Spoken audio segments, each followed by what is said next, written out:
Buongiorno e ben ritrovati con una nuova edizione del TG Flash. L'Etna è in piena fase eruttiva. Le forti emissioni di cenere hanno portato alla chiusura dell'aeroporto di Catania, con voli sospesi fino alle 20. Disagi anche in città, dove è stata emessa un'ordinanza che vieta la circolazione di cicli e motocicli per motivi di sicurezza. È morto il pedone di 82 anni che era stato travolto da uno scooter in viale Santa Panagia a Siracusa. Il 23enne alla guida del mezzo è stato arrestato con l'accusa di omicidio stradale. Un cinquantenne è caduto in mare aperto mentre stava attraversando lo stretto di Messina. L'uomo è stato recuperato e trasferito al Policlinico di Messina. Non sarebbe in gravi condizioni.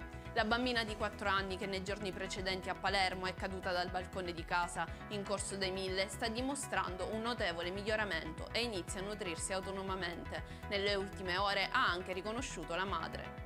A riposto nel Catanese, 11 carcasse congelate di cuccioli di cane sono state recuperate dalla polizia municipale. A consegnarle un 48enne conosciuto per aver trasformato un terreno di via Orazio Strano in un canile lager. E per questa edizione è tutto, il prossimo appuntamento alle 19:30. Arrivederci.